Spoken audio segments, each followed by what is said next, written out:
Hello ಮಕ್ಕಳೇ, ಹೇಗಿದ್ದೀರಾ? ಎಲ್ಲ ಚೆನ್ನಾಗಿದ್ದೀರಾ? ಐ ಹೋಪ್ ನೀವೆಲ್ಲ ಚೆನ್ನಾಗಿದ್ದೀರಾ ಅಂತ ಅನ್ಕೋತೀನಿ, ಆರೋಗ್ಯವಾಗಿದ್ದೀರಾ ಅಂತ ಅನ್ಕೋತೀನಿ. तो चलिए आज की इस कक्षा में हम यहाँ पर जैसे प्रदर्शित है एक प्रतिदर्श प्रश्न पत्र का विश्लेषण करने जा रहा हूँ मैं. ಅಂದರೆ ಒಂದು ಮಾದರಿ ಪ್ರಶ್ನೆ ಪತ್ರಿಕೆಯನ್ನು ನಾನು ನಿಮ್ಮ ಮುಂದೆ ಚರ್ಚೆ ಮಾಡಲಿಕ್ಕಿದ್ದೀನಿ ಮಕ್ಕಳೇ. ಯಾವತ್ತೂ ಕೂಡ ಒಂದು ಉತ್ತಮವಾದಂತಹ ಪ್ರಶ್ನೆ ಪತ್ರಿಕೆ ಅಂದರೆ ಪರೀಕ್ಷಾ ಮಂಡಳಿಯಿಂದ ಬರತಕ್ಕಂತಹ ಪ್ರಶ್ನೆ ಪತ್ರಿಕೆಗಳು ಎಲ್ಲ ಉದ್ದೇಶಗಳನ್ನು ಸಮರ್ಪಕವಾಗಿ ಯೋಗ್ಯವಾದ ರೀತಿಯಲ್ಲಿ ಅದನ್ನು ತಯಾರು ಮಾಡಿರ್ತಾರೆ. ಅಂತಹ ಒಂದು ಮಂಡಳಿಯ ಪ್ರಶ್ನೆ ಪತ್ರಿಕೆಯನ್ನು ತಮ್ಮ ಮುಂದೆ ನಾನಿವತ್ತು ಚರ್ಚೆ ಮಾಡಲಿಕ್ಕಿದ್ದೀನಿ ಮಕ್ಕಳೇ. ಒಂದು ಪ್ರಶ್ನೆ ಪತ್ರಿಕೆ ಸರಳತೆಯಿಂದ ಕಠಿಣತೆಯ ಕಡೆಗೆ ಸಾಗುತ್ತೆ. ಸೊ ಪ್ರಾರಂಭದ ಪ್ರಶ್ನೆಗಳು ಸುಲಭವಾಗಿರ್ತವೆ, ಸರಳವಾಗಿರ್ತವೆ. ನಿಧಾನವಾಗಿ ಅದರ ಡಿಫಿಕಲ್ಟಿ ಲೆವೆಲ್ ಅಂದರೆ ಕಠಿಣತೆಯ ಮಟ್ಟ ಏನಾಗುತ್ತೆ, ಸಾಗ್ತಾ ಹೋಗುತ್ತೆ. ಹಾಗಾದರೆ ಬನ್ನಿ ನೋಡೋಣ ತೃತೀಯ ಭಾಷೆ ಹಿಂದಿ ಪ್ರಶ್ನೆ ಪತ್ರಿಕೆಯ. ಹಾಗಾದರೆ ಪ್ರಶ್ನೆ ಪತ್ರಿಕೆ ಕರ್ನಾಟಕ ಪ್ರೌಢಶಿಕ್ಷಣ ಪರೀಕ್ಷಾ ಮಂಡಳಿ ಮಲ್ಲೇಶ್ವರಂ ಬೆಂಗಳೂರು, ಇದರಿಂದ SSLC ಸೆಪ್ಟೆಂಬರ್ ಪರೀಕ್ಷೆ ಮ್ಯಾಕ್ಸಿಮಮ್ ಮಾರ್ಕ್ಸ್ ಗಮನಿಸ್ತಾ ಇದ್ದೀರಿ. ಇಲ್ಲಿ 80 ಅಂಕಗಳಿಗಿದೆ. ಸುಮಾರು 3 ಗಂಟೆಗಳ ಕಾಲ ಇದನ್ನು ಬರೀಬೇಕಾಗತ್ತೆ. ಈ ಒಂದು ಅವಕಾಶ ನಿಮಗಿದೆ ಮಕ್ಕಳೇ. ಮೊದಲನೆಯದಾಗಿ ಇಲ್ಲಿ ನೋಡಿ, ನೀವು ನಿಮ್ನಲಿಖಿತ ಪ್ರಶ್ನೋ ಕೆ ಲಿಯೇ 4 ವಿಕಲ್ಪ ಸುझाए गए हैं. ಕೆಳಕಂಡ ಪ್ರಶ್ನೆಗಳಿಗೆ 4 ಆಯ್ಕೆಗಳನ್ನು ನಿಮಗೆ ಸಜೆಸ್ಟ್ ಮಾಡಲಾಗಿದೆ. ಉನ್ಮೇ ಸರ್ವಾಧಿಕ ಉಚಿತ ವಿಕಲ್ಪ ಅಂದರೆ ಆಯ್ಕೆ, ಅದರಲ್ಲಿ ಅತ್ಯಂತ ಯೋಗ್ಯವಾದಂತಹ ಸರಿಯಾದಂತಹ ಆಯ್ಕೆಯನ್ನು ಚುನ್ಕರ್ ಆರಿಸಿ ಕ್ರಮಾಂಕ ಸಹಿತ ABCD ಅಂತಿರುತ್ತಲ್ಲ, ಆ ಕ್ರಮಾಕ್ಷರಗಳೊಂದಿಗೆ ಆ ಉತ್ತರವನ್ನು ನೀವು ಪೂರ್ಣವಾಗಿ ಬರೀಬೇಕಾಗತ್ತೆ ಮಕ್ಕಳೇ. ಇಲ್ಲಿ 8 ಪ್ರಶ್ನೆಗಳಿರುತ್ತೆ. 8 ವ್ಯಾಕರಣದ ಪ್ರಶ್ನೆಗಳಿರ್ತವೆ. ವ್ಯಾಕರಣದಲ್ಲಿ ಯಾವೆಲ್ಲ ವಿಚಾರಗಳು ಬರುತ್ತೆ ಅಂತ ನೋಡೋಣ. ನಾನು ನಿಮ್ಗೆ ಹೇಳಿದ್ದೀನಿ ಮಕ್ಕಳೇ, ಈಗಾಗಲೇ ಸಂವೇದದ ಪ್ರಾರಂಭದ ತರಗತಿಗಳಲ್ಲಿ ನಾನು ಹೇಳಿದ್ದೀನಿ 8 ವಿಚಾರಗಳನ್ನು ಕೇಳ್ತಾರೆ ವ್ಯಾಕರಣದ ಅಂಶಗಳು. ಯಾವ್ಯಾವುದಪ್ಪ ಅಂತಂದರೆ ವಿಲೋಮ ಶಬ್ದ, ಲಿಂಗ, ವಚನ, ಸಂಧಿ, ಸಮಾಸ, ಪ್ರೇರಣಾರ್ಥ ಕ್ರಿಯಾ, ವಿರಾಮ ಚಿಹ್ನ, ಕಾರಕ, ಮುಹಾವರೆ, ಈ ರೀತಿಯಾಗಿ ಒಂದು 8 ಅಂಶಗಳನ್ನು ಕೇಳ್ತಾರೆ. ಹಾಗಾದರೆ ಬನ್ನಿ ಮೊದಲನೇ ಪ್ರಶ್ನೆ ಯಾವುದು ಅಂತ ನೋಡೋಣ. ಸಹಯೋಗ ಶಬ್ದ ಕಾ ವಿಲೋಮ ರೂಪ ಹೈ. ಪ್ರಶ್ನೆ ಕೇಳುವಂಥ ವಿಧಾನ ಹೇಳ್ತೀನಿ ಮಕ್ಕಳೇ. ಹೀಗೆ ನೇರವಾಗಿ ಕೇಳ್ತಾರೆ, ಸಹಯೋಗ ಕಾ ವಿಲೋಮ ರೂಪ ಕ್ಯಾ ಹೈ ಅಂದಾಗ ಇದು ನೇರವಾಗಿ ಕೇಳಿದ್ದಾರೆ ಯಾವುದು ಅಂತ. ಹಾಗಾದ್ರೆ ಆಯ್ಕೆಗಳನ್ನು ನೋಡೋಣ. ಯೋಗ, ಅಸಹಯೋಗ, ಸುಯೋಗ और संयोग. ನೋಡಿ ಎಷ್ಟು ಕ್ಲೋಸ್ ಇದಾವೆ ಆಯ್ಕೆಗಳು. ಸೊ ಸಹಯೋಗ ಕಾ ವಿಲೋಮ ಶಬ್ದ ಕ್ಯಾ ಹೋಗಾ, अब बताएंगे, ಹೇಳ್ತೀರಾ ಮಕ್ಕಳೇ? ಹಾಂ, ನೋಡೋಣ ಹಾಗಿದ್ರೆ ಉತ್ತರವನ್ನು. ಉತ್ತರ ಬಿ, ಅಸಹಯೋಗ. ಸಹಯೋಗ ಕಾ ಅಸಹಯೋಗ, ವಿಲೋಮ ಶಬ್ದದಿಂದ ಪ್ರಾರಂಭವಾಯಿತು. ಓಕೆ, ಸರಿ. ಹಾಗಾದರೆ ಎರಡನೇ ಪ್ರಶ್ನೆಯನ್ನು ನೋಡೋಣ. ಎರಡನೇ ಪ್ರಶ್ನೆ ಯಾವುದಪ್ಪ? ನಿಮ್ನಲಿಖಿತ ಶಬ್ದೋ ಮೇ ಬಹುವಚನ ಶಬ್ದ ಹೈ. ಇದೇನಪ್ಪ ಇದು? ಕೆಳಕಂಡ ಶಬ್ದಗಳಲ್ಲಿ ಯಾವುದು ಬಹುವಚನ? ಹಾಗಾದರೆ ಆಯ್ಕೆಗಳನ್ನು ನೋಡೋಣ ಮಕ್ಕಳು. ಇಲ್ಲಿ ನೋಡಿ, ಇಲ್ಲಿ 4 ಆಯ್ಕೆಗಳನ್ನು ಕೊಟ್ಟಿದ್ದಾರೆ. ಇವುಗಳಲ್ಲಿ ಬಹುವಚನ ಯಾವುದು ಕಂಡು ಹಿಡಿಯಿರಿ ಅಂತ ಕೇಳ್ತಾರೆ. ಈ ರೀತಿನಾದರೂ ಕೇಳ್ಬೋದು, ಅಥವಾ ಕಿತಾಬ್ ಅನ್ನೋ ಶಬ್ದನ ಕೊಟ್ಬಿಟ್ಟು ಇಸ್ಕಾ ಬಹುವಚನ ಕ್ಯಾ ಹೈ ಅಂತಲೂ ಕೂಡ ಕೇಳ್ಬೋದು. ನೇರವಾಗಾದರೂ ಕೇಳ್ತಾರೆ ಅಥವಾ ಈ ರೀತಿಯಾಗಾದರೂ ಕೇಳ್ತಾರೆ ಮಕ್ಕಳೇ. ಇಲ್ಲಿ ನಾವು ನೋಡೋಣ. ಹಾಗಿದ್ದರೆ ಮೊದಲ ಆಯ್ಕೆ ಯಾವುದು? ಕಿತಾಬ್. ಏಕವಚನನೋ ಬಹುವಚನನ? ಅದು ಏಕವಚನ. ಕಹಾನಿ ಸ್ತ್ರೀಲಿಂಗ ಶಬ್ದ, ಅದು ಕಹಾನಿ ಏಕವಚನನೋ ಬಹುವಚನನೋ? ಅದು ಕೂಡ ಏಕವಚನನೇ. ಕಮರೇ, ಅದು ನೋಡಿ ಏಕವಚನನೋ ಬಹುವಚನನ? ಆಮೇಲೆ ಕಕ್ಷಾ ಅಂತ ಇದೆ. ಇಲ್ಲಿ ಒಂದು ಗಮನಿಸ್ತಾ ಇದ್ದೀರಾ ಮಕ್ಕಳೇ, ಕಮರೇ ಅನ್ನೋದು ಬಹುವಚನವಾ? ಹೌದು, ಯಾಕೆಂದರೆ ಅದು ಪುಲ್ಲಿಂಗ ಶಬ್ದ. ಕಮರ ಕಮರೇ ಆಗತ್ತೆ, ಹಾಗಾಗಿ ಕಮರೇ ಬಹುವಚನ. ಈ ರೀತಿಯಾಗಿ ಕೇಳ್ತಾರೆ. ಸರಳವಾದಂತಹ ಪ್ರಶ್ನೆ. ಮುಂದೆ ನೆಕ್ಸ್ಟ್ ಪ್ರಶ್ನೆಗೆ ಹೋಗೋಣ. ನೆಕ್ಸ್ಟ್ ಪ್ರಶ್ನೆ ಯಾವುದಪ್ಪ? ಔರತ್ ಶಬ್ದ ಕಾ ಅನ್ಯಲಿಂಗ ರೂಪ ಹೈ. ಅನ್ಯಲಿಂಗ ಅಂದರೆ ಯಾವುದು? ಹಿಂದಿಲಿ ಇರೋದೇ 2 ಲಿಂಗಗಳು ಅಲ್ವಾ? ಒಂದು ಪುಲ್ಲಿಂಗ, ಇನ್ನೊಂದು ಸ್ತ್ರೀಲಿಂಗ. औरत शब्द का अन्य लिंग रूप क्या है? ಅಂದರೆ औरत शब्द जो है जैसे आप जानते हैं वो स्त्रीलिंग है, ठीक है? तो उसका पुल्लिंग रूप क्या होगा? अब हम देखेंगे विकल्प क्या है. हाँ, देख पा रहे आप. ए युवक, बी आदमी, सी महिला, डी मालिक. आप यहाँ पे देख पा रहे हैं ना. औरत का अन्य लिंग यानी पुल्लिंग क्या होगा? ಜಿ, ಆಪ್ನೆ ಬಿಲ್ಕುಲ್ ಪಹಚಾನ. ನಿಮ್ಮೆಲ್ಲರ ಕೆಲವರ ಮುಖಗಳನ್ನು ನೋಡಿದಾಗ ಅನ್ನಿಸ್ತು ನನಗೆ ಉತ್ತರ ಗೊತ್ತು ಹೇಳಿದ್ರಿ ನೀವು. ಬಿ ಆದ್ಮಿ. ಆದ್ಮಿ ಅಂದರೆ ಗಂಡಸು, ಔರತ್ ಅಂದರೆ ಹೆಂಗಸು. ಔರತ್ ಕಾ ಆದ್ಮಿ ಅಲ್ವಾ? ಸೊ ಮುಂದಿನ ಪ್ರಶ್ನೆಗೆ ನಾವು ಹೋಗೋಣ ಮಕ್ಕಳೇ. ಹಾಗಿದ್ರೆ ನೆಕ್ಸ್ಟ್ ಪ್ರಶ್ನೆ ಯಾವುದು? ನಿಮ್ನಲಿಖಿತ ಮೇ ಸೆ ಪ್ರಥಮ ಪ್ರೇರಣಾರ್ಥಕ ಕ್ರಿಯಾರೂಪ ಹೇ. ನೋಡಿ ಇಲ್ಲಿ ಪ್ರೇರಣಾರ್ಥಕ ಕ್ರಿಯಾ ಅಂತ ಒಂದು ವ್ಯಾಕರಣಾಂಶ ಇದೆ. ಪ್ರಥಮ ಪ್ರೇರಣಾರ್ಥಕ, ದ್ವಿತೀಯ ಪ್ರೇರಣಾರ್ಥಕ ಅಂತ ಕೇಳಲಾಗತ್ತೆ ಅಲ್ವಾ ಮಕ್ಕಳೇ? ಸೊ ಹಾಗಾದರೆ ಇದರಲ್ಲಿ ಏನು ಈ ರೀತಿಯಾಗಿ ಕೇಳ್ಬಿಟ್ಟಿದಾರಲ್ಲ ಸರ್ ಅಂತ ನೇರವಾಗಿ ಆದರೂ ಕೇಳ್ಬೋದು ಸ್ನೇಹಿತರೆ, ಅಥವಾ ಈ ರೀತಿಯಾಗಿ ಕೆಳಕಂಡ ಶಬ್ದಗಳಲ್ಲಿ ಯಾವುದು ಪ್ರಥಮ ಪ್ರೇರಣಾರ್ಥಕ ಅಂತ ಕೇಳ್ತಾರೆ. ಆಯ್ಕೆಗಳನ್ನು ನೋಡೋಣ. A ಜಗನ, B ಜಗವಾನ, C Jago, D ಕೌನ್ಸಾ ಹೇ ಜಗಾನ ಅಲ್ವಾ? ಜಾಗನ ಅಂದರೆ ಎಚ್ಚೆತ್ತುಕೊಳ್ಳೋದು. ಇದರ ಪ್ರಥಮ ಪ್ರೇರಣಾರ್ಥಕ ಕ್ರಿಯಾರೂಪ ಯಾವುದಪ್ಪ? ಓಕೆ, ನೋಡೋಣ, ಪ್ರಯತ್ನ ಮಾಡಿ. ಕರೆಕ್ಟ್, ನೀವು ಹೇಳಿದಂತಹ ಉತ್ತರ ಸರಿ, ನಿಮ್ಮ ಆಯ್ಕೆ ಸರಿ ಮಕ್ಕಳೇ. ಡಿ ಅನ್ನೋದಿದೆಯಲ್ಲ, ಜಗಾನ. ಜಗಾನ ಅಂದರೆ ಎಬ್ಬಿಸೋದು. ಟೀಕೆ, ಜಾಗನ, ಜಗಾನ, ಜಗವಾನ. ಜಗಾನ ಅನ್ನೋದು ಪ್ರಥಮ ಪ್ರೇರಣಾರ್ಥಕ. ಪರೀಕ್ಷೆಯಲ್ಲಿ ಈ ರೀತಿಯಾದರೂ ಕೇಳ್ತಾರೆ.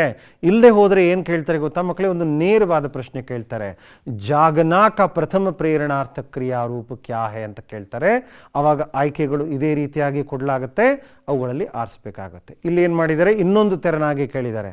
ಕೆಳಕಂಡವುಗಳಲ್ಲಿ ಪ್ರಥಮ ಪ್ರೇರಣಾರ್ಥಕ ಯಾವುದು ಅಂತ ಅಲ್ವಾ? ಸರಿ, ಹಾಗಾದರೆ ಮುಂದಿನ ಪ್ರಶ್ನೆ ನೋಡೋಣವಾ? ಸರಿ, ಮುಂದಿನ ಆಯ್ಕೆ ಯಾವುದಪ್ಪ? ಸಹಾನುಭೂತಿ ಶಬ್ದ ಮೇ ಸಂಧಿ ಹೇ. ಸಹಾನುಭೂತಿ ಅಂತಕ್ಕಂತಹ ಶಬ್ದದಲ್ಲಿ ಇರುವ ಸಂಧಿ ಯಾವುದು ಅಂತ ಅಲ್ವಾ? ಸಹಾನುಭೂತಿ ಶಬ್ದ ನೋಡೋಣ. ಹಾಗಾದರೆ ವಿಗ್ರಹ ಮಾಡೋದಕ್ಕಿಂತ ಮುಂಚೆ ಆಯ್ಕೆಗಳನ್ನು ನೋಡೋಣ. ದೀರ್ಘ ಸಂಧಿ, ಎಣ್ ಸಂಧಿ, ವೃದ್ಧಿ ಸಂಧಿ ಮತ್ತು ಗುಣಸಂಧಿ, 4 ಆಯ್ಕೆಗಳನ್ನು ಕೊಡಲಾಗಿದೆ. ಹಾಗಾದರೆ ಈಗ ನಾವೇನು ಮಾಡಬೇಕು? ಸಂಧಿ ಪದವನ್ನು ವಿಗ್ರಹ ಮಾಡಿ ಮನಸ್ಸಿನಲ್ಲೇ ಒಂದು ಪ್ರಾಕ್ಟೀಸ್ ಮಾಡಬೇಕೇನಪ್ಪ ಅಂದರೆ, ಸಹ ಪ್ಲಸ್ ಅನುಭೂತಿ ಸಹಾನುಭೂತಿ ಆಯಿತು ಅಲ್ವಾ? ಅಗೆ ಅ ಕೂಡಿದಾಗ ಅದೇ ಸ್ವರ ದೀರ್ಘವಾಯಿತು. ಸೊ ಯಾವ ಸಂಧಿ? ಕರೆಕ್ಟ್, ನಿಮ್ಮ ಊಹೆ ಕರೆಕ್ಟ್ ಸ್ನೇಹಿತರೆ, ಇದು ದೀರ್ಘ ಸಂಧಿಯ ಉದಾಹರಣೆ. ನೋಡೋಣ ಹಾಗಿದ್ರೆ ಉತ್ತರವನ್ನು. ದೇಖಿಯೇ, ಎ ದೀರ್ಘ ಸಂಧಿ ಕಾ ಉದಾಹರಣೆ ಹೇ. ಯಾವತ್ತೂ ಕೂಡ ಒಂದು ಗಮನಿಸಿ, ಸ್ವರಸಂಧಿಯ 5 ಪ್ರಕಾರಗಳೇನಿದಾವಲ್ಲ, ಇವುಗಳನ್ನು ನೀವು ಕನ್ನಡದಲ್ಲಿ ಸಂಸ್ಕೃತ ಸಂಧಿಗಳು ಅಂತ ಓದಿರ್ತೀರ ಅಲ್ವಾ? ಅದೇ ಪ್ಯಾಟರ್ನಲ್ಲಿ ಆಲ್ಮೋಸ್ಟ್ 4 ಸಂಧಿಗಳು ಬರುತ್ತೆ. ಸೊ ಈ ರೀತಿಯಲ್ಲಿ ತಾವೇನು ಮಾಡ್ಬೋದು ಮಕ್ಕಳೇ? ಅವುಗಳನ್ನು ಕೂಡ ಆ ರೀತಿಯಾಗಿ ನೆನಪಿಟ್ಕೊಂಡು ಉತ್ತರ ಕೊಡುವಂಥ ಪ್ರಯತ್ನ ಮಾಡ್ಬೋದು.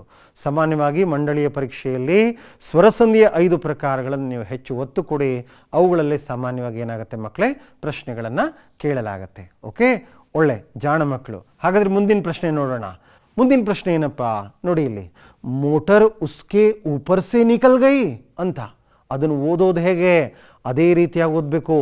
ಮೋಟರ್ ಉಸ್ಕೆ ಊಪರ್ ಸೆ ನಿಕಲ್ ಗೈ ಅಂತಂತ. ಇಸ್ ವಾಕ್ಯ ಮೇ ಪ್ರಯುಕ್ತ ವಿರಾಮ ಚಿಹ್ನ ಹೇ. ಗಾಡಿ ಅವನ ಮೇಲ್ಗಡೆಯಿಂದ ಹೊರಟೋಯ್ತಾ ಅಂತ ಮೇಲ್ಗಡೆ ವಾಕ್ಯ ಇದೆ ಅಲ್ವಾ? ಇಸ್ ವಾಕ್ಯ ಮೇ, ಈ ವಾಕ್ಯದಲ್ಲಿ ಇರತಕ್ಕಂತಹ ಪ್ರಯುಕ್ತ, ಉಪಯೋಗಿಸಲಾದ, ಯೂಸ್ಡ್, ವಿರಾಮ ಚಿಹ್ನ ಹೇ. ವಿರಾಮ ಚಿಹ್ನೆ ಯಾವುದು ಅಂತ ಕೇಳಿದ್ದಾರೆ ಮಕ್ಕಳೇ. ಆಯ್ಕೆಗಳನ್ನು ನೋಡಿ ಅಲ್ಲಿ. ಎ ಪೂರ್ಣ ವಿರಾಮ್, ಬಿ ಅಲ್ಪ ವಿರಾಮ್, ಸಿ ವಿಸ್ಮಯಾದಿ ಬೋಧಕ್, ಡಿ ಪ್ರಶ್ನವಾಚಕ್ ಇದೆ. ಈ ಆಯ್ಕೆಗಳು ನೋಡಿ ಅಲ್ಲಿ. ಯಾವುದಾದ್ರೂ ನಾವು ಭಾವನೆಗಳನ್ನು ವ್ಯಕ್ತಪಡಿಸ್ತೀವಿ ಅಲ್ವಾ? ಭಯ, ಧಾವಂತ, ದಿಗಿಲು, ಆಶ್ಚರ್ಯ, ಸಂತೋಷ, ಈ ರೀತಿ ಒಂದು 7 ಭಾವನೆಗಳನ್ನು, ऐसी भावनाओं को प्रकट करने वाला है ना, स्पष्ट प्रकट करने वाला ऐसा चिन्ह है, वह है विस्मय, आश्चर्य, आदि, एक्सेट्रा एक्सेट्रा, बोधक अल्वा? तो उसका उत्तर होगा सी विस्मयादि बोधक. ನೆನಪಿಟ್ಕೊಳ್ಳಿ ಇದನ್ನ. ಕನ್ನಡದಲ್ಲಿ ಏನಂತಾರೆ ಮಕ್ಕಳೇ? ಭಾವಸೂಚಕ ಅಂತಾರೆ, ಆಶ್ಚರ್ಯ ಸೂಚಕ ಚಿಹ್ನೆ ಅಂತಾರೆ. ನೀವು ಅದನ್ನೇ ಬರೆದಿರಿದಿರ ಮತ್ತು ಆಪ್ಷನ್ ಹೊಡೆದಾಕ್ಬಿಟ್ಟು, ಕೆಲವು ಅಣ್ಣಂದ್ರಿದ್ದಾರೆ ನಮ್ಮ ಶಾಲೆಯಲ್ಲಿ, ಇದು ತಪ್ಪು, ಇದು ಉತ್ತರನೇ ಸರಿಯಾಗಿಲ್ಲ ಅಂತೇಳಿ ಹೊಡೆದಾಕಿ ಕನ್ನಡದಲ್ಲಿ ಏನು ಹೇಳ್ತಾರೋ ಅಂತ ಅದನ್ನು ಬರೆದು ಬಿಡ್ತಾರೆ. ಸೊ ಅಲ್ಲಿ ಕೊಟ್ಟಿರುವ ಆಯ್ಕೆಗಳಲ್ಲಿ ಒಂದು ಸರಿ ಉತ್ತರ ಇರುತ್ತೆ. ಅದನ್ನು ನೋಡಿಕೊಂಡು ನಾವೇನು ಮಾಡಬೇಕು? ಜಾಣತನದಿಂದ ಉತ್ತರ ಕೊಡಬೇಕು ಮಕ್ಕಳೇ. ನೆಕ್ಸ್ಟ್ ಮುಂದಿನ ಪ್ರಶ್ನೆಯನ್ನು ನೋಡೋಣ. ಹಾಗಿದ್ರೆ ಮಕ್ಕಳೇ, दोस्तों ने सांप डैश रोका ಅಲ್ವಾ? ರಿಕ್ತ ಸ್ಥಾನ ಮೇ ಸಹಿ ಕಾರಕ ಹೋಗಾ. ಇಲ್ಲೇನಾಗಿದೆ? ಮೇಲ್ಗಡೆ ಒಂದು ವಾಕ್ಯ ಕೊಟ್ಟಿದ್ದಾರೆ, ಅಲ್ಲೊಂದು ಡ್ಯಾಶ್ ಇದೆ. ಆ ಆಯ್ಕೆಯನ್ನು ಅಲ್ಲಿ ಯಾವ ಕಾರಕ ಚಿಹ್ನೆಯನ್ನು, ಯಾವ ವಿಭಕ್ತಿ ಚಿಹ್ನೆಯನ್ನು ಸೇರಿಸಬೇಕು ಅಂತ ಎಲ್ಲ ಕೇಳ್ತಿದ್ದಾರೆ. ಓಕೆ, ತಡ್ಕೊಳ್ಳಿ, ನಾನು ಮೊದಲು ಆಯ್ಕೆಗಳನ್ನು ತೋರಿಸ್ತೀನಿ, ನೋಡೋಣ. ಆಯ್ಕೆಯಲ್ಲಿದೆ ಎ ಪರ್, ಬಿ ಸೆ, ಸಿ ಕೋ, ಡಿ ಕೇಲಿಯೇ ಅಂತ ಇದೆ. ಯಾವ ಆಯ್ಕೆ ಸೂಕ್ತವಾಗುತ್ತೆ ನೋಡೋಣ, ಹೇಳಿ ನೋಡೋಣ ಮಕ್ಕಳೇ. Very good. ಸೊ ಉತ್ತರ ಏನಾಗುತ್ತಪ್ಪ ಅಂತಂದರೆ ದೋಸ್ತೋನೇ ಸಾಂಪ್ ಕೋ ರೋಕ. ಕೋ ಯಾಕೆ ಬರಬೇಕು ಗೊತ್ತಾ ಮಕ್ಕಳೇ? को ಅನ್ನೋದು कर्म विभक्ति चिन्ह. सांप जो है वह प्राणीवाचक है दोस्तों. वह प्राणीवाचक होने के नाते हमेशा उसके साथ को आता है. अप्राणीवाचक शब्द हो तो को नहीं आता. मैंने पानी को पिया ಅಂದ್ರೆ ನಗ್ತಾರೆ, ಹಂಗೆಲ್ಲ ಹೇಳಬಾರ್ದು. ಪಾನಿ ಅಪ್ರಾಣಿವಾಚಕ, ಜೀವ ಇಲ್ಲದೆ ಇರೋದು, ನಾನ್ ಲಿವಿಂಗ್ ಥಿಂಗ್. ಹೌದಿಲ್ಲೋ? मैंने ಸಿನಿಮಾ ಕೋ ದೇಖಾ ಅಂತ ಅನ್ಬಾರ್ದು, ಯಾಕಂದರೆ ಸಿನಿಮಾ ನಾನ್ ಲಿವಿಂಗ್ ಥಿಂಗ್. ಯಾವತ್ತೂ ಕೂಡ ಕೋ ಅನ್ನೋದು ಕರ್ಮ ವಿಭಕ್ತಿಯ ಚಿಹ್ನೆಯನ್ನು ಪ್ರಾಣಿವಾಚಕ ಲಿವಿಂಗ್ ಥಿಂಗ್ಸ್ಗಳ ಜೊತೆ ಮಾತ್ರ ಬಳಸಬೇಕು ಮಕ್ಕಳೇ. ಹಾಗಾಗಿ ಎಲ್ಲಿ ಕಂಡಲ್ಲಿ ಬಳಸಿದ್ರೆ ನಗ್ತಾರೆ. ಓಕೆ, ದೋಸ್ತೋನೇ ಸಾಂಪ್ಕೋ ರೋಕ, ತಡೆದರು ಅಂತಂದಂತ. ಓಕೆ, ಹಾಗಾದರೆ ಇಲ್ಲಿಯ ತನಕ ಸುಮಾರು 8 ಪ್ರಶ್ನೆಗಳು, ವ್ಯಾಕರಣಕ್ಕೆ ಸಂಬಂಧಪಟ್ಟಂತಹ ಪ್ರಶ್ನೆಗಳನ್ನು ತಾವೆಲ್ಲ ನೋಡಿದ್ರಿ ಮಕ್ಕಳೇ. ಹಾಗಾದರೆ ಮುಂದಿನ ಮೇನ್ ನೋಡೋಣ ಮಕ್ಕಳೇ ಏನಿರುತ್ತೆ ಅಂತ. ಸರಿ, ಹಾಗಾದರೆ ಸ್ನೇಹಿತರೆ ಇಲ್ಲಿ ನೋಡಿ ಒಂದು ದೊಡ್ಡ ಪ್ರಶ್ನೆ ಬಂತು. निम्नलिखित प्रथम 2 शब्दों के सूचित संबंधों के अनुरूप तीसरे शब्द का संबंधित शब्द लिखिए. ಕನ್ನಡದಲ್ಲಿ ಪ್ರಥಮ ಭಾಷೆ ಕನ್ನಡದಲ್ಲಿ ಇದೇ ಥರ ಪ್ರಶ್ನೆಗಳಿಗೆ ಉತ್ತರ ಕೊಟ್ಟಿರ್ತೀರಾ. ಇಂಗ್ಲೀಷಲ್ಲಿ ಎನಾಲಜಿ ಅಂತಾರೆ, ಹಿಂದಿಯಲ್ಲಿ ನಾವು ಅನುರೂಪತಾ ಕಾ ಪ್ರಶ್ನ ಅಥವಾ ಸಾದೃಶ್ಯ ಪ್ರಶ್ನೆ ಅಂತ ಕರಿತೀವಿ. ಸೊ ಮೊದಲ 2 ಪದಗಳಿಗೆ ಏನು ಸಂಬಂಧ ಇದೆ ಅನ್ನೋದನ್ನು ನೋಡ್ಕೋಬೇಕು. ಅದೇ ರೀತಿಯಾಗಿ 3ನೇ ಪದಕ್ಕೆ ಸಂಬಂಧಿಸಿದಂಥ ಉತ್ತರವನ್ನು ತಾವು ಬರಿಬೇಕಾಗತ್ತೆ. ಸೊ ಹಾಗಾದರೆ ಮೊದಲ 2 ಪದಗಳೇನು? ನೌಕಾಯೇ ಬನಾನೆ ವಾಲೆ. ಕೌನ್ ನೌಕಾಯೇ ಬನಾನೆ ವಾಲೆ ಕೌನ್ ಥೇ? ಜಲಾಲುದ್ದೀನ್. ಯಾವ ಪಾಠ ಇದು? ಕರೆಕ್ಟ್, ಮೇರಾ ಬಚ್ಪನ್ ಪಾಠದ್ದು. ನೌಕಾಯೇ ಬನಾನೆ ವಾಲೆ ಜಲಾಲುದ್ದೀನ್ ಅಖಬಾರೋಂ ಕೆ ವಿತರಣ ಕರ್ನೆ ವಾಲೆ. ನ್ಯೂಸ್ ಪೇಪರನ್ನು ವಿತರಣೆ ಮಾಡ್ತಾ ಇದ್ದವ್ರು ಯಾರು ಅಂತ ಕೇಳ್ತಾ ಇದ್ದಾರೆ ಇಲ್ಲಿ. हाँ, ನಿಮ್ಮ ಆಯ್ಕೆ ಕರೆಕ್ಟ್ ಸ್ನೇಹಿತರೆ. ಅಖಬಾರೋಂ ಕೆ ವಿತರಣ ಕರ್ನೆ ವಾಲೆ ಥೇ ಶಂಸುದ್ದೀನ್. ಏನು ಸರ್ ಇದು ಅಬ್ದುಲ್ ಕಲಾಂ ಅಂತ ಬೇರೆ ಕೊಟ್ಬಿಟ್ಟಿದ್ದೀರಾ ಅಂತಂದರೆ, ಅಬ್ದುಲ್ ಕಲಾಮು ಕೂಡ ನ್ಯೂಸ್ ಪೇಪರ್ ಹಂಚ್ತಾ ಇದ್ರು. ಅವರು ದೊಡ್ಡಪ್ಪನ ಮಗನ ಜೊತೆಗೆ ಅವ್ರ ಅಣ್ಣನ ಜೊತೆಗೆ ಸೇರಿಕೊಂಡು ಅಲ್ವಾ. ಕೆಲವು ವಿದ್ಯಾರ್ಥಿಗಳು ಇದನ್ನು ಬರಿಬೋದು, ನಾನು ಇದನ್ನು ಬರಿತೀನಿ ಸರ್, ಮಾರ್ಕ್ಸ್ ಕೊಡದೆ ಹೋದರೆ ಅಷ್ಟೇ ನಾನು ಕೋರ್ಟ್ಗೆ ಹೋಗ್ತೀನಿ ಅಂತಾನೆ ಯಾರಾದರೂ ಒಬ್ಬನು ಅಲ್ವಾ. ಹಾಗಾಗಿ ಪತ್ರಿಕೆಗಳನ್ನು ವಿತರಣೆ ಮಾಡಿದಂಥದವರು. ಸೊ ಇವೆರಡರಲ್ಲಿ ಒಂದು ಆಯ್ಕೆಯನ್ನು ತಾವು ಬರಿಬೋದು. ಈ ರೀತಿಯಾಗಿ ಕೇಳ್ತಾರೆ. ನೌಕಾಯಿ ಬನಾನೆ ವಾಲೆ ಕೌನ್ ಥೇ? ಜಲಾಲುದ್ದೀನ್ ಥೇ. ಅಖಬಾರೋಂ ಕೆ ವಿತರಣ ಕರ್ನೆ ವಾಲೆ ಕೌನ್ ಥೇ? ಶಂಸುದ್ದೀನ್ ಥೇ ಅಥವಾ ಕಲಾಂ, ಅಬ್ದುಲ್ ಕಲಾಂ ಥೇ ಅಂತಂತ. ಓಕೆ ಮಕ್ಕಳೇ, ಮುಂದಿನ ಪ್ರಶ್ನೆ ನೋಡೋಣ. ಹಾಗಿದ್ರೆ ಮುಂದಿನ ಪ್ರಶ್ನೆ ಏನಪ್ಪ? ಮಕಾನ್ ಕಿ ಛತ್ ಮಚ್ಲಿ ಕಿ ಪೀಠ್ ಜೈಸಿ.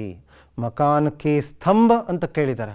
ಅಯ್ಯೋ, ಇದು ಯಾವುದು ಹೊಸ ಪ್ರಶ್ನೆ ಬಂತು, ನಾವು ನೋಡಿಲ್ವಲ್ಲ ಸಂವೇದದ ಪಾಠದಲ್ಲಿ ಅಂತ ಅನ್ನೋದಾದರೆ ನಾನು ಒಂದು ಸೂಚನೆ ಹೇಳೋದನ್ನು ಮರ್ತೆ ಸ್ನೇಹಿತರೆ.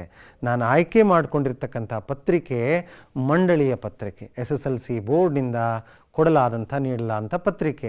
ಆದರೆ ಇಲ್ಲಿ ಏನಾಗಿದೆ ಗೊತ್ತಾಗ ಮಕ್ಕಳೇ, ಇಲ್ಲಿ ನೀವಷ್ಟೇ ಅಲ್ಲ, ರಿಪೀಟರ್ಸ್ ಕೆಲವೊಬ್ಬರಿದ್ದಾರೆ, ಕೆಲವರು ಖಾಸಗಿ ಅಭ್ಯರ್ಥಿಗಳು ನೇರವಾಗಿ ಮನೆಯಿಂದಲೇ ಅವ್ರಿಗೆ ಪರೀಕ್ಷೆ ಕಟ್ಟಿ ಮನೆಯಲ್ಲೇ ಓದ್ಕೊಂಡು ಬರೀತಾರೆ. ಪಾಪ ಅವರಿಗೆ ಎಲ್ಲ ಪಠ್ಯಪುಸ್ತಕದ ಎಲ್ಲ ಪಾಠಗಳ ಮೇಲೂ ಪ್ರಶ್ನೆಗಳಿರುತ್ತೆ. ಸೊ ಹಾಗಾಗಿ ಅನುಕೂಲ ಆಗಲಿ ಅಂತಂತ ಏನು ಮಾಡಿದ್ದೀನಿ ಮಕ್ಕಳೇ, ಈ ಪತ್ರಿಕೆಯನ್ನು ತೆಗೆದುಕೊಂಡಿದ್ದೀನಿ. ಇದು ಒಂದು ರೀತಿಯಲ್ಲಿ ಅವರಿಗೂ ಸಹಾಯ ಆಗುತ್ತೆ. ದುನಿಯಾ ಮೇ ಪೆಹಲಾ ಮಕಾನ್ ಅನ್ನುವಂಥ ಒಂದು ಪಾಠ ಇದೆ. ಮಕಾನ್ ಕಿ ಛತ್ ಮಚ್ಲಿ ಕಿ ಪೀಠ್ ಜೈಸಿ ಥಿ. ಆ ಮನೆಯ ಮಾಡಿ ಅಥವಾ ಮನೆಯ ರೂಫು ಮೀನಿನ ಬೆನ್ನಿನ ಹಾಗೆ ಇತ್ತು. ಮಕಾನ್ ಕೆ ಸ್ತಂಭ ಕೈಸೆ ಥೇ. ಮನೆಯ ಕಂಬಗಳನ್ನು ಹೇಗಿದ್ವು ಅಂತ ಕೇಳಿದ್ರೆ ಹತ್ರ ಏನಾಗ್ಬೋದು ಮಕ್ಕಳೇ? ಹಾಥಿ ಕೆ ಪೈರ್ ಜೈಸೆ. ಇಲ್ಲಿ ಗಮನಿಸ್ತಾ ಇದ್ದೀರಾ, ಹಾಥಿ ಕೆ ಪೈರ್ ಜೈಸೆ ಉಸ್ಕೆ ಖಂಬ ಥೇ, ಮಕಾನ್ ಕೆ ಖಂಬ ಸ್ತಂಭ. ओके ठीक है, आगे बढ़ते हैं. अगला प्रश्न है दोस्तों, गोमटेश्वर की प्रतिमा ಶ್ರವಣ ಬೆಳಗೋಳ್. ಏನು ಸಂಬಂಧ 2 ಪದಗಳಿಗೆ? ಹಾಂ ಸರ್, ಗೊಮ್ಮಟೇಶ್ವರನ ಪ್ರತಿಮೆ ಶ್ರವಣ ಬೆಳಗೋಳದಲ್ಲಿದೆ. ಓಕೆ, ನೆಕ್ಸ್ಟ್ ಪ್ರಶ್ನೆ ಏನು ಕೇಳಿದ್ದಾರೆ? ಗೋಲ್ ಗುಂಬಜ್ ಯಾವ ಊರಲ್ಲಿದೆ ಅಂತ ಹೇಳಬೇಕು. ಕರೆಕ್ಟ್ ಮಕ್ಕಳೇ, ನಿಮ್ಮ ಆಯ್ಕೆ ಗೋಲ್ ಗುಂಬಜ್ ಇರೋದಲ್ಲಿ ವಿಜಯಪುರದಲ್ಲಿ. ಸರ್ ಬಿಜಾಪುರ ಕೂಡ ಅಂತಾರೆ, ಬರಿಬೋದು. So Vijayapura May Gol Gumbaz high. ಈ ಒಂದು ಪ್ರಶ್ನೆ ಯಾವ ಪಾಠದಿಂದ ಆಯ್ಕೆ ಮಾಡ್ಕೊಳ್ಳಾಗಿದೆ ಹೇಳಿ ನೋಡೋಣ. ಕರೆಕ್ಟ್, ಕರ್ನಾಟಕ ಸಂಪದ ಪಾಠದಿಂದ ಆಯ್ಕೆ ಮಾಡಲಾಗಿದೆ ಮಕ್ಕಳೇ. ನೆಕ್ಸ್ಟ್ ಹಾಗಿದ್ರೆ ಮುಂದಿನ ಪ್ರಶ್ನೆಗೆ ಹೋಗೋಣ. ಕೃಷ್ಣ ಕೋ ಚಿಢಾನೆ ವಾಲಾ ಬಲರಾಮ್. ಕೃಷ್ಣನನ್ನು ರೇಗಿಸೋರು ಯಾರು? ಬಲರಾಮ. ಚುಟ್ಕಿ ದೇಕರ್ ಹಸ್ನೆ ವಾಲೆ. ಯಾವಾಗಲೂ ಚುಟ್ಕೆ ಹೊಡೆದು ಕೃಷ್ಣನನ್ನು ಗೇಲಿ ಮಾಡ್ತಾ ಇದ್ದವರು ಯಾರು? ಕರೆಕ್ಟ್ ಮಕ್ಕಳೇ ನೀವು ಹೇಳಿದ್ದು. ಕೃಷ್ಣನ ಗೇಲಿ ಮಾಡ್ತಾ ಇದ್ದವರು ಗ್ವಾಲ ಬಾಲಕ್, ಆ ಗೊಲ್ಲರ ಹುಡುಗರು. ಗ್ವಾಲ ಮಿತ್ರ ಅಂತ ಬರಿಬೋದು, ಗ್ವಾಲ್ ಬಾಲಕ್ ಅಂತಾದರೂ ಬರಿಬೋದು. ಸೊ ಅವರು ಕೃಷ್ಣನನ್ನು ರೇಗಿಸೋರು ಚಿಟಿಕೆ ಹೊಡೆದು. ಸರಿ ಮಕ್ಕಳೇ, ಹಾಗಿದ್ರೆ ಇಲ್ಲಿಯ ತನಕ ನಾವು 4 ಅನುರೂಪತಾಗಿ ಸಂಬಂಧಪಟ್ಟ ಪ್ರಶ್ನೆಗಳನ್ನು ನೋಡಿದ್ವಿ. ಸ್ಲೋಲಿ ಇವಾಗ ಕ್ವಶನ್ ಪೇಪರ್ ನಿಧಾನವಾಗಿ ಡಿಸ್ಕ್ರಿಪ್ಟಿವ್ ಹಂತದ ಕಡೆಗೆ ಹೋಗ್ತಾ ಇದೆ. यहाँ पर हम देख पा रहे हैं कि निम्नलिखित प्रश्नों के उत्तर एक एक पूर्ण वाक्य में लिखिए. ಒಂದೊಂದು ಪೂರ್ಣ ವಾಕ್ಯದಲ್ಲಿ ಬರೀರಿ ಅಂತ ಹೇಳಿದ್ದಾರೆ. ಕೆಲವರು ಏನು ಮಾಡ್ತಾರೆ, ಒಂದೇ ಶಬ್ದದಲ್ಲಿ ಬರೆದ್ಬಿಡ್ತಾರೆ. ಇಲ್ಲ, ಅಲ್ಲಿ ಹೇಗೆ ಕೇಳಲಾಗಿದೆಯೋ ಆ ರೀತಿ ಬರೀಬೇಕು. निम्नलिखित प्रश्नों के उत्तर एक एक पूर्ण वाक्य में आपको लिखना होगा. ठीक है दोस्तों, तो चलिए देखते हैं प्रश्न क्या है. कवि भारत माता से क्या प्रार्थना करता है. ನಾನು ನಿಮ್ಗೆ ಹೇಳಿದ್ದೀನಿ, ಯಾವ ಪ್ರಶ್ನೆಗಳನ್ನು ನೀವು ಹೆಚ್ಚಾಗಿ ಓದ್ಕೋಬೇಕು ಅಂದರೆ ಕ್ಯಾ, ಕ್ಯೂ, कैसे, क्या कारण था, ವಿವರಣ ದೀಜಿಯೇ, ವರ್ಣನ್ ಕೀಜಿಯೇ, ಇಂಥ ಪ್ರಶ್ನೆಗಳ ಸಂಖ್ಯೆ ಬಹಳ ಮಕ್ಕಳೇ. ಹಾಗಾಗಿ ಅಂಥ ಪ್ರಶ್ನೆಗಳನ್ನು ನೀವು ಹೆಚ್ಚು ಓದಬೇಕು. ಕವಿ ಕಿಸೇ ಪ್ರಾರ್ಥನಾ ಕರ್ತಾ ಅಂತ ಕೇಳಿಲ್ಲ ಇಲ್ಲಿ ಪಠ್ಯದಲ್ಲಿ, ಇದು ಪುಸ್ತಕದಲ್ಲಿ ಪ್ರಶ್ನೆ ಇದೆ. ಆದರೆ ಆ ಪ್ರಶ್ನೆಯನ್ನು ಹೇಗೆ ತಿರುಗಿಸಿದ್ದಾನೆ ಇಲ್ಲಿ ಪ್ರಾಶ್ನಿಕ್. यहाँ पे आप देख पा रहे हैं कवि भारत माता से क्या प्रार्थना करता है. ಆ ಕವಿತೆಯ ಕೊನೆಯ ಸಾಲಿನಲ್ಲಿ, ಮಾತೃಭೂಮಿ ಕವಿತೆಯ ಕೊನೆಯ ಸಾಲಿನಲ್ಲಿ ಇದೆ ಮಕ್ಕಳೇ, ಕವಿ ಭಾರತ ಮಾತಾ ಸೆ ಜಗ್ ಕಾ ರೂಪ ಬದಲ್ನೆ ಕೆ ಲಿಯೆ ಕವಿ ಭಾರತ ಮಾತಾ ಸೆ ಪ್ರಾರ್ಥನಾ ಕರ್ತಾ ಹೈ. ತಾಯಿ, ನಿನ್ನ ಹತ್ರ ಜ್ಞಾನ ಇದೆ ಅಲ್ವಾ, ನಿನ್ನ ಹತ್ರ ಅಪಾರವಾದ ಜ್ಞಾನ ಇದೆ, ನೀನು ಯಾವತ್ತೂ ಸತ್ಯ ಧರ್ಮದ ಮಾರ್ಗದಲ್ಲಿ ನಡೀತೀಯಾ, ಬಾ ಜಗತ್ತಿನ ರೂಪವನ್ನು ಬದಲಾಯಿಸುವಂಥ ಕವಿ ಭಾರತ ಮಾತೆಯನ್ನು ಪ್ರಾರ್ಥನೆ ಮಾಡ್ಕೊಳ್ತಾನೆ ಮಕ್ಕಳೇ. ನೋಡ್ಕೊಳ್ಬೇಕಿದನ್ನು. ಓಕೆ, ಮುಂದಿನ ಪ್ರಶ್ನೆಗೆ ಹೋಗೋಣ ಸ್ನೇಹಿತರೆ. ಆಗಿದ್ದರೆ ಮುಂದಿನ ಪ್ರಶ್ನೆ ಏನಪ್ಪ, ಕವಿ ಕೆ ಅನುಸಾರ ಆಜ್ ಕಿ ದುನಿಯಾ ಕ್ಯಾಸಿ ಹೈ. ಈ ಪ್ರಶ್ನೆ ಯಾವ ಕವಿತೆ ಇದಿದು? ಅಭಿನವ ಮನುಷ್ಯ. ನೆನಪಿದೆಯಾ? ನಾನೇ ಮಾಡಿದ್ದೆ ಆ ಪದ್ಯನ, ಸಮಯದಲ್ಲಿ ಬಂದಿತ್ತು, ಪಾಠ ಕೇಳಿಸ್ಕೊಂಡಿದ್ದೀರ ನೀವು. ಒಂದು ಸುಂದರವಾದ ಕತೆ ಕೂಡ ಹೇಳಿದ್ದೆ ಅದರಲ್ಲಿ. ಕವಿ ಕೆ ಅನುಸಾರ ಆಜ್ ಕಿ ದುನಿಯಾ ಕ್ಯಾಸಿ ಹೈ. ಅಭಿನವ ಮನುಷ್ಯ ಪೋಯಮ್ ಇದು, ರಾಮಧಾರಿ ಸಿಂಹ ದಿನಕರ್ ಬರೆದಿರ್ತಕ್ಕಂಥದ್ದು. ಇಂದಿನ ಜಗತ್ತು ಹೇಗಿದೆ ಅಂತಂತ. ಎಸ್, ಅವನು ತುಂಬ ಚೆನ್ನಾಗಿ ಹೇಳ್ಬಿಟ್ಟ. ವಿಚಿತ್ರ ಔರ್ ನವೀನ್. ನಾನು ಮೊದಲೇ ಹೇಳಿದ್ದೀನಿ, ಒಂದು ಶಬ್ದದಲ್ಲಿ ಬರೆಯೋದಲ್ಲ, ಒಂದು ಪೂರ್ಣ ವಾಕ್ಯದಲ್ಲಿ ಬರೀಬೇಕು. ಸೊ ಉತ್ತರ ಏನಪ್ಪ ಹಾಗಾದರೆ, ಕವಿ ಕೆ ಅನುಸಾರ ಆಜ್ ಕಿ ದುನಿಯಾ ವಿಚಿತ್ರ ಔರ್ ನವೀನ್ ಹೈ. ಶಬಾಷ್. ಮುಂದಿನ ಪ್ರಶ್ನೆಗೆ ಹೋಗೋಣ. ಸರಿ, ಹಾಗಾದರೆ ಮುಂದಿನ ಪ್ರಶ್ನೆ ಏನು? दोनों दोस्त किन किन जानवरों से मिले. ಒನ್ಸ್ ಅಗೇನ್ ಇದು ದುನಿಯಾ ಮೇ ಪಹಲಾ ಮಕಾನ್ ಅನ್ನುವಂಥ ಪಾಠದ್ದು. ಇಬ್ಬರೂ ಸ್ನೇಹಿತರು ಯಾವ ಪ್ರಾಣಿಗಳನ್ನು ಭೇಟಿಯಾದರು. ದೋನೋ ದೋಸ್ತ್ ಹಾಥಿ, ಭೈಂಸ್, ಸಾಂಪ್ ಔರ್ ಮಚ್ಲಿ ಸೇ ಮಿಲೆ ಅಲ್ವಾ. ಇದರಲ್ಲಿ 2 ಪ್ರಾಣಿಗಳ ಹೆಸರು ಬರೆದರೂ ಕೂಡ ನಿಮಗೆ 1 ಅಂಕ ಸಿಗುತ್ತೆ. ಹಾಗಾದರೆ ಮಕ್ಕಳೇ, ನೆಕ್ಸ್ಟ್ ಪ್ರಶ್ನೆ ನೋಡೋಣ. ಬಚೇಂದ್ರಿ ಪಾಲ್ ಸಿಲಾಯಿ ಕಾ ಕಾಮ್ ಕ್ಯೂ ಕರ್ನೆ ಲಗಿ. ನೋಡಿ, ನಾನು ಹೇಳಿದ್ದೀನಿ ಕ್ಯೂ, ಕ್ಯಾಸೆ ಇಂಥ ಪ್ರಶ್ನೆಗಳು. ಸಿಲಾಯಿ ಕಾ ಕಾಮ್ ಅಂದರೆ ಅವಳು ಟೇಲರಿಂಗ್ ಕೆಲಸ ಪಾಪ ಯಾಕೆ ಮಾಡಿದ್ಲು ಅಂತಂತ. ಸೊ ಅದಕ್ಕೆ ಉತ್ತರ ನಿಮಗೆ ಗೊತ್ತು ಮಕ್ಕಳೇ, ತುಂಬ ಇಂಪಾರ್ಟೆಂಟ್ ಅದು ಅಲ್ವಾ. ಪಢಾಯಿ ಕಾ ಖರ್ಚ್ ಜುಟಾನೆ ಕೆ ಲಿಯೆ. ತನ್ನ ಶಿಕ್ಷಣದ ಖರ್ಚನ್ನು ಆಕೆ ನಿಭಾಯಿಸೋದಕ್ಕೋಸ್ಕರ ಬಚೇಂದ್ರಿ ಪಾಲ್ನೆ ಸಿಲಾಯಿ ಕಾ ಕಾಮ್ ಕಿಯಾ. ಟೈಲರಿಂಗ್ ಕೆಲಸವನ್ನು ಆಕೆ ಏನು ಮಾಡಿದ್ಲು, ತನ್ನ ಶಿಕ್ಷಣದ ಸಲುವಾಗಿ ಆಕೆ ಮಾಡಿದ್ಲು. ಇನ್ನು ಮೇಲೆ ತಾವು ಗಮನಿಸ್ತಾ ಇದ್ದೀರಾ, ಇಲ್ಲಿ 2 ಅಂಕದ ಪ್ರಶ್ನೆಗಳು ಪ್ರಾರಂಭ ಆಗುತ್ತೆ. तो 2 अंक के कुल मिला के 8 प्रश्न हैं यहाँ पे. इन 8 प्रश्नों के अंतर्गत हम अभी देखेंगे पहला प्रश्न कौन सा है. कवि भारत माता को अमरों की जननी क्यों कहते हैं. ನೋಡಿ ಇಲ್ಲಿ, ಕವಿ ಭಾರತ ಮಾತೆಯನ್ನ ಅಮರೋಂ ಕಿ ಜನನಿ ಅಂತ ಯಾಕೆ ಕರೀತಾರೆ ಅಲ್ವಾ. ಈ ಪ್ರಶ್ನೆ ಅರ್ಥ ಮಾಡ್ಕೋಬೇಕು, ಬರಿಬೇಕು. ಪದ್ಯದ ಮೊದಲ ಸಾಲಗಳಲ್ಲಿ ಉತ್ತರ ಇದೆ ಸ್ನೇಹಿತರೆ ಅಲ್ವಾ. तो इसका जवाब होगा दोस्तों, भारत की इस भूमि में, भारत की इस धरती में, इस मिट्टी में गांधी, बुद्ध, राम जैसे अमर व्यक्तियों का जन्म हुआ है. ಭಾರತದ ಈ ಮಣ್ಣಿನಲ್ಲಿ, ಈ ಭೂಮಿಯಲ್ಲಿ ಅಲ್ವಾ. ಸೊ ಗಾಂಧಿ, ಬುದ್ಧ, ರಾಮನಂತಹ ಮಹಾಪುರುಷರು ಜನ್ಮ ಎತ್ತಿದ್ದಾರೆ. ಕವಿ ಆದ್ದರಿಂದ ಭಾರತ ಮಾತೆಯನ್ನು ಭಾರತ ಮಾ ತುಮ್ ಅಮರೋಂ ಕಿ ಜನನಿ ಹೋ कहकर कवि भारत माता की वंदना करता है, अर्चना करता है. ठीक है दोस्तों, चलिए आगे बढ़ते हैं. अगला प्रश्न है दोस्तों, प्रेमचंद जी का जी क्यों ललचाया. आहा, प्रश्न ಕೇಳಿದ ತಕ್ಷಣ ಗೊತ್ತಾಯಿತು ಸಾರ್ ಇದು ಕಶ್ಮೀರಿ से पाठ ಅಂತ ಅಲ್ವಾ. तो प्रश्न देखते ही आपने पहचाना ये कश्मीरी से पाठ से दोस्तों. प्रेमचंद जी का जी क्यों ललचाया. जी अंदर नालिगे, क्यों ललचाया है ना. तो प्रेमचंद जी का जी क्यों ललचा, इसका कारण यहाँ पर है एक दुकान पर ಒಂದು ಅಂಗಡಿಯಲ್ಲಿ बहुत अच्छे ತುಂಬಾ ಚೆನ್ನಾಗಿರೋ ರಂಗದಾರ್ ಬಣ್ಣ ಬಣ್ಣದ ಗುಲಾಬಿ ಸೇಬ್ ಪಿಂಕ್ ಆಪಲ್ಗಳು ಸಜೆ ಹುವೆ ನಜರಾಯೆ ಕಣ್ಣಿಗೆ ಬಿದ್ವು. ಒಂದು ಅಂಗಡಿಯಲ್ಲಿ ಅಷ್ಟು ಸುಂದರವಾದಂಥ ಹಣ್ಣುಗಳು, ಕಲರ್ ಬಣ್ಣ ಬಣ್ಣದ ಹಣ್ಣುಗಳು ಕಂಡ ತಕ್ಷಣ ಉನೇ ದೇಖ ಕರ್ ಪ್ರೇಮಚಂದ್ ಕಾ ಜಿ ಲಲಚಾಯ. ಕರೆಕ್ಟಾ ಮಕ್ಕಳೇ? ಸರಿ, ಹಾಗಿದ್ರೆ ಮುಂದಿನ ಪ್ರಶ್ನೆಗೆ ಹೋಗೋಣ. ಮುಂದಿನ ಪ್ರಶ್ನೆ ಏನಪ್ಪ, ಜಲಾಲುದ್ದೀನ್ ಕಲಾಂ ಕೋ ಕಿನ್ ಕಿನ್ ವಿಷಯೋಂ ಕೆ ಬಾರೆ ಮೇ ಬತಾತೆ ಥೇ ಅಲ್ವಾ? ಇದು ಯಾವ ಪಾಠ? ಮೇರಾ ಬಚ್ಪನ್ ಪಾಠ. ಬಹುಶಃ ನಾನೇ ಮಾಡಿದ್ದೀನಿ ತಾನೇ, ಗಮನಿಸಿರಬೇಕು, ಖಂಡಿತ ಗಮನಿಸಿರ್ತೀರ ನನ್ನನ್ನು. ಈ ಪಾಠ ಮೇರಾ ಬಚ್ಪನ್ ನಾನು ಮಾಡಿದ್ದೆ. ಜಲಾಲುದ್ದೀನ್ ಯಾರು? ಅಬ್ದುಲ್ ಕಲಾಂ ಅವರ ಭಾವ. ಕಿನ್ ಕಿನ್ ವಿಷಯೋಂ ಕೆ ಬಾರೆ ಮೇ ಬತಾತೆ ರಹತೆ ಥೇ. ಸಾರ್ ಇದು ಅಭ್ಯಾಸದಲ್ಲಿ ಇಲ್ವಲ್ಲ ಸಾರ್, ಪಾಠದ ಒಳಗಡೆಯಿಂದೆಲ್ಲ ಕೇಳ್ತಾರ ಅಂತ. ಹಾಗೆ ಕೆಲವು ಪ್ರಶ್ನೆಗಳು ಬರುತ್ತೆ ಮಕ್ಕಳೇ. ಸೊ ನೀವು ಓದ್ಕೋಬೇಕಾಗತ್ತೆ. ಹಾಗಾಗಿ ಯಾರು ಪಠ್ಯಪುಸ್ತಕವನ್ನು ಚೆನ್ನಾಗಿ ಓದ್ತಾರೋ ಅವ್ರು ಚೆನ್ನಾಗಿ ಉತ್ತರ ಕೊಡ್ತಾರೆ. ಜಲಾಲುದ್ದೀನ್ ಕಲಾಂ ಕೋ ಕಿನ್ ಕಿನ್ ವಿಷಯೋಂ ಕೆ ಬಾರೆ ಮೇ ಬತಾತೆ ರಹತೆ ಥೇ. ನೋಡಿ ಮಕ್ಕಳೇ, ಶಿಕ್ಷಿತ ವ್ಯಕ್ತಿಯೋ, ಪೇಜ್ ನಂಬರ್ 34, 3ನೇ ಪ್ಯಾರಾಗ್ರಾಫ್ 4ನೇ ಲೈನಲ್ಲಿದೆ ನೋಡಿ ಉತ್ತರ. ಸೊ ಅಲ್ಲಿದೆ ಶಿಕ್ಷಿತ ವ್ಯಕ್ತಿಯೋ, ಎಜುಕೇಟೆಡ್ ಪೀಪಲ್, ವೈಜ್ಞಾನಿಕ್ ಖೋಜೋ ಅಂದರೆ ವಿಜ್ಞಾನದ ಹೊಸ ಸಂಶೋಧನೆಗಳ ಬಗ್ಗೆ, ಸಮಕಾಲೀನ ಸಾಹಿತ್ಯ ಆ ಕಾಲದ ಲೇಟೆಸ್ಟ್ ಸಾಹಿತ್ಯದ ಬಗ್ಗೆ, ಚಿಕಿತ್ಸಾ ವಿಜ್ಞಾನ ಕಿ ಉಪಲಬ್ಧಿಯೋ ಕೆ ಬಾರೆ ಮೇ ಅಂದರೆ ವೈದ್ಯಕೀಯ ಕ್ಷೇತ್ರದಲ್ಲಿ ಏನೇನು ದೊಡ್ಡ ದೊಡ್ಡ ಸಾಧನೆಗಳಾಗಿದ್ದಾವೆ ಅವುಗಳ ಬಗ್ಗೆ ಜಲಾಲುದ್ದೀನ್ ಅಬ್ದುಲ್ ಕಲಾಂ ಕೋ ಬತಾತೆ ರಹತೆ ಥೇ. ಜಲಾಲುದ್ದೀನ್ ಅಬ್ದುಲ್ ಕಲಾಂಗೆ ಯಾವಾಗಲೂ ಹೇಳ್ತಾ ಇದ್ರು. ತುಂಬ ಮಹತ್ವಪೂರ್ಣವಾದಂಥ ವಿಚಾರ. ಇದನ್ನು ತಾವು ನೋಟ್ ಮಾಡಿ ಇಟ್ಕೊಳ್ಳಿ, ಸ್ಕ್ರೀನ್ಶಾಟ್ ತೆಗೆದಿಟ್ಕೊಳ್ಳಿ, ಬೇಕಾದರೆ ಇನ್ನೊಮ್ಮೆ ಯೂಟ್ಯೂಬಲ್ಲಿ ಗಮನಿಸಿ ಮಕ್ಕಳ ಈ ಉತ್ತರನ. ಓಕೆ ಸರಿ, ಹಾಗಾದರೆ ನಾವು ಮುಂದಿನ ಪ್ರಶ್ನೆ ಕಡೆಗೆ ಹೋಗೋಣ. परसाई जी को सम्मेलन में क्यों बुलाया गया था ಅಲ್ವಾ? ಮಮತಾ ಮೇಡಮ್ ತುಂಬ ಚೆನ್ನಾಗಿ ಪಾಠ ಮಾಡಿದ್ರು ಇದನ್ನು. ईमानदारों के सम्मेलन में ಅಂತಕ್ಕಂಥ ಪಾಠ ಅಲ್ವಾ? तो सम्मेलन में उनको परसाई जी को क्यों बुलाया गया था? ಅವ್ರನ್ನ ಯಾಕೆ ಕರೆದಿದ್ರು?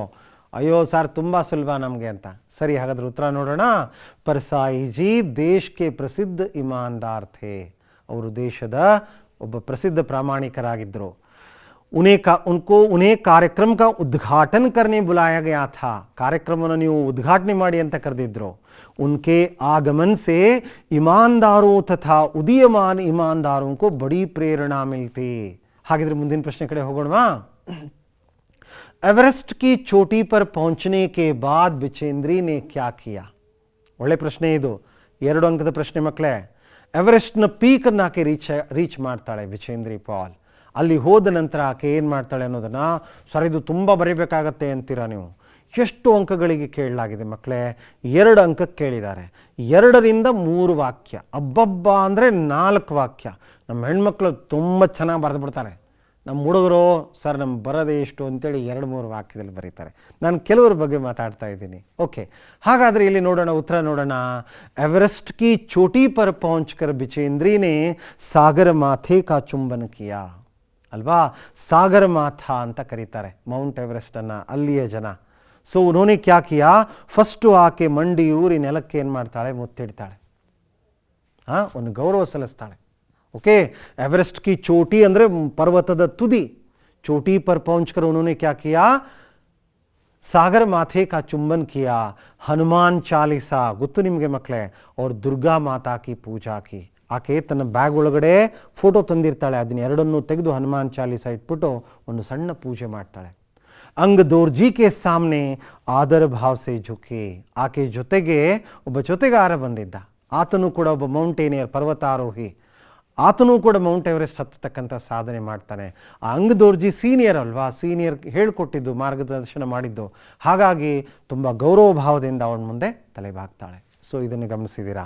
ನೆಕ್ಸ್ಟ್ ಮಕ್ಕಳೇ, ಮುಂದಿನ ಪ್ರಶ್ನೆಗೆ ಹೋಗೋಣ. ಆಗಿದ್ರೆ ಕೃಷ್ಣ ಅಪ್ನಿ ಮಾತಾ ಯಶೋದಾ ಕೆ ಪ್ರತಿ ಕ್ಯೂ ನಾರಾಜ್ ಹೇ? ಸೂರ್ಶ್ಯಾಮ್ ಪದ್ಯ ಕರೆಕ್ಟ್, ಸೂರದಾಸರು ಬರೆದಿದ್ದು ಮಕ್ಕಳೇ.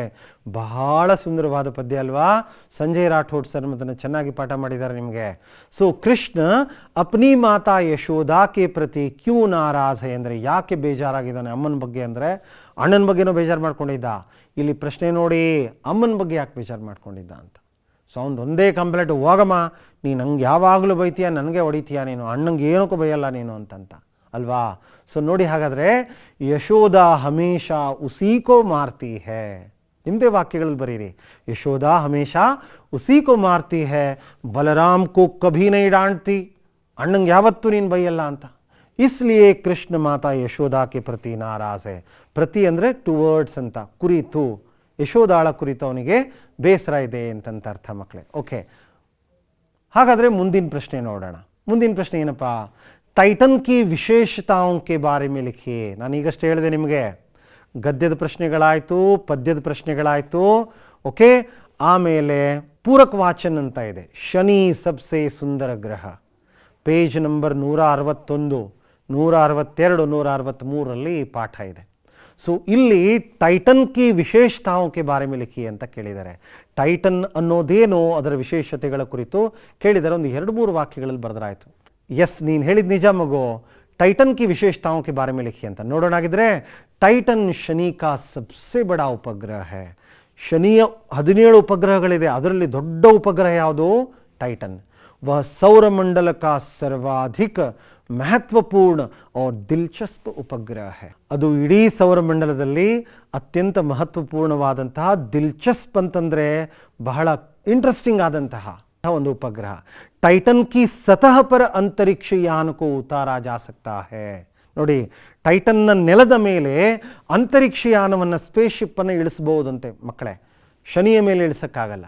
ಸೊ ಇದು ಅದರ ವಿಶೇಷತೆಗಳು. ಒಂದು 2 ವಾಕ್ಯಗಳನ್ನು ಬರೆದರೆ ಸಾಕು. ತಯಾರಾಗಿ ಸಪ್ಲಿಮೆಂಟ್ರಿ ರೀಡಿಂಗಿಗೆ ಸಂಬಂಧಪಟ್ಟಂಥ 3 ಪಾಠಗಳಲ್ಲಿ ಮಕ್ಕಳೇ ಸಾಮಾನ್ಯವಾಗಿ 2 ಅಂಕದ ಪ್ರಶ್ನೆಗಳನ್ನೇ ಕೇಳ್ತಾರೆ. 1 ಅಂಕದ ಪ್ರಶ್ನೆಗಳೆಲ್ಲ ಬರೋದಿಲ್ಲ, 3 ಅಂಕದ ಪ್ರಶ್ನೆಗಳು ಬರೋದಿಲ್ಲ. ಓಕೆನಾ? ಸರಿ, ಹಾಗಿದ್ರೆ ಮುಂದಿನ ಪ್ರಶ್ನೆ ನೋಡೋಣ, ಆಯ್ಕೆ ಪ್ರಶ್ನೆ ನೋಡೋಣ. ಅಥವಾ ಇನ್ಯಾವ ಪ್ರಶ್ನೆ ಇದೆ? ಶನಿ ಸೌರಮಂಡಲ ಕಾ ಅತ್ಯಂತ ಖೂಬಸೂರತ್ ಗ್ರಹ ಹೈ ಕೈಸೆ. ಎಂತಹ ಪ್ರಶ್ನೆ? ಶನಿ ಸೌರಮಂಡಲದಲ್ಲಿ ಅತ್ಯಂತ ಸುಂದರವಾದ ಗ್ರಹ ಹೇಗೆ ಹೇಳಿ ಅಂತ ಕೇಳ್ತಾರೆ. ಸೊ ಅದಕ್ಕೆ ಉತ್ತರ ತುಂಬ ಸುಲಭ ಮಕ್ಕಳೇ. So look at this answer.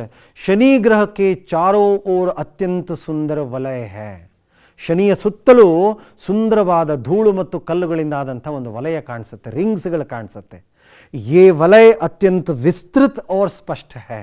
ಈ ರಿಂಗ್ಸ್ಗಳು ತುಂಬ ಅಗಲವಾಗಿದ್ದಾವೆ ಮತ್ತು ಬ್ರೈಟಾಗಿ ಕಾಣಿಸ್ತವೆ ಕಣ್ಣಿಗೆ. ये वलय शनि के गले में खूबसूरत हार जैसे दिखते हैं. ಆ ವಲಯಗಳು ಶನಿಯ ಕುತ್ತಿಗೆಯಲ್ಲಿ ಹಾಕಿದಂತಹ ಸುಂದರವಾದಂತಹ ಹಾರದ ಹಾಗೆ ಕಾಣಿಸುತ್ತೆ. That's why Saturn look so beautiful. ಹಾಗಾಗಿ ಶನಿ ಒಂದು ಅತ್ಯಂತ ಸುಂದರವಾದ ಗ್ರಹ ಅಂತ ಬರಿಬಹುದು ಮಕ್ಕಳೇ. ಓಕೆ ಓಕೆ, ನಂತರದ ಪ್ರಶ್ನೆ ನೋಡೋಣ. ಸತ್ಯ ಕೆ ಬಾರೆ ಮೇ ಗಾಂಧೀಜಿ ಕಿ ಧಾರಣಾ ಕ್ಯಾ ಹೈ. ಸತ್ಯ ಕಿ ಮಹಿಮಾ ಅಂತ ಒಂದು ಪಾಠ ಇದೆ. ಓಕೆ, ಆ ಪಾಠದಲ್ಲಿ ಗಾಂಧೀಜಿಯವರ ಹೇಳಿಕೆ ಏನು ಸತ್ಯದ ಕುರಿತು? ಗಾಂಧೀಜಿಯವರು ಏನು ಹೇಳಿದಾರೋ ಅದನ್ನೇ ಬರೀಬೇಕು, ನಿಮ್ಮ ಹೇಳಿಕೆ ಬರೆಯೋದಲ್ಲ. ಸೊ ಹಾಗಾಗಿ ಅದನ್ನು ಹಾಗೆ ಬರೀರಿ ಮಕ್ಕಳು. ಏನು ಹೇಳಿದ್ದಾರೆ? ಸತ್ಯ ಏಕ ವಿಶಾಲ ವೃಕ್ಷ ಹೈ. ಸತ್ಯ ಒಂದು ದೊಡ್ಡ ಮರ ಇದ್ದ ಹಾಗೆ. ಉಸ್ಕಾ ಜಿತನಾ ಆದರ ಕಿಯಾ ಜಾತಾ ಹೈ ಉತನೇ ಹಿ ಫಲ್ ಉಸ್ಮೇ ಲಗತೆ ಹೈ. ಯಾರು ಸತ್ಯವನ್ನು ಎಷ್ಟು ಗೌರವಿಸ್ತಾರೋ ಅಷ್ಟೇ ಫಲಗಳನ್ನು ಅದು ಕೊಡುತ್ತೆ. ಉನ್ಕ ಅಂತ ನಹಿ ಹೋತಾ, ಅವುಗಳಿಗೆ ಕೊನೆಯೇ ಇರೋದಿಲ್ಲ ಅಂತಂತ ಗಾಂಧೀಜಿಯವರು ಹೇಳಿದ್ದು. ಹಾಗಾಗಿ ನೋಡಿ, ಇನ್ವರ್ಟೆಡ್ ಕಾಮಾದಲ್ಲಿದೆ ಮಕ್ಕಳೇ, ಅದನ್ನು ಹಾಗೆ ಬರಿಬೇಕು. ಇದು ಗಾಂಧೀಜಿಯವರ ಹೇಳಿಕೆ. ಸರಿ, ಹಾಗಾದರೆ ಆಯ್ಕೆ ಪ್ರಶ್ನೆ ಯಾವುದು ನೋಡೋಣ. ಓಕೆ, 15 ದಿವಸೀಯ ಕಾರ್ಯ ಶಿಬಿರ ಮೇ ಕಿನ್ ಕಿನ್ ಕಾರ್ಯಕ್ರಮೋं का आयोजन किया गया था. ನಾಗರಿಕ ಕರ್ತವ್ಯ ಅನ್ನುವಂಥ ಪಾಠ ಇದೆ ಮಕ್ಕಳೇ. ಆ ಪಾಠದಲ್ಲಿ ಒಂದು ಮೀನಾ ಮೇಡಮ್ ಒಂದು ಕಾರ್ಯಕ್ರಮ, ಒಂದು ಕಾರ್ಯ ಶಿಬಿರವನ್ನು ಆಯೋಜನೆ ಮಾಡಿರ್ತಾರೆ. ಅದರಲ್ಲಿ ಯಾವ್ಯಾವ ಕಾರ್ಯಕ್ರಮಗಳನ್ನು ಮಾಡಿರ್ತಾರೆ? ಹೊಸ ಪ್ರಶ್ನೆ ಅಲ್ಲ ಸರ್ ಇದು, ಈ ಥರ ಕೇಳ್ತಾರೆ ಮಕ್ಕಳೇ, ಗಮನಿಸಿ. ಇಲ್ಲಿ ಆಯ್ಕೆ ಇರುತ್ತೆ, ನೀವೇನು ವರಿ ಮಾಡಬೇಕಾಗಿಲ್ಲ. ಅದನ್ನಾರು ಬರಿಬೋದು ಅಥವಾ ಈ ಪ್ರಶ್ನೆನಾದರೂ ಬರಿಬಹುದು. ಸೊ ಹಾಗಾದರೆ ಕ್ಯಾ ಕ್ಯಾ ಆಯೋಜನ ಕಿಯಾ ಥಾ? ಉಸ್ ಕಾರ್ಯ ಶಿಬಿರ ಮೇ ಕವಿತಾ ವಾಚನ್, ಕವಿತಾ ರಚನಾ, नाटक प्रदर्शन, संभाषण कौशल, टेराकोटा गुड़िया बनाना आदि कार्यक्रमों का आयोजन किया गया था.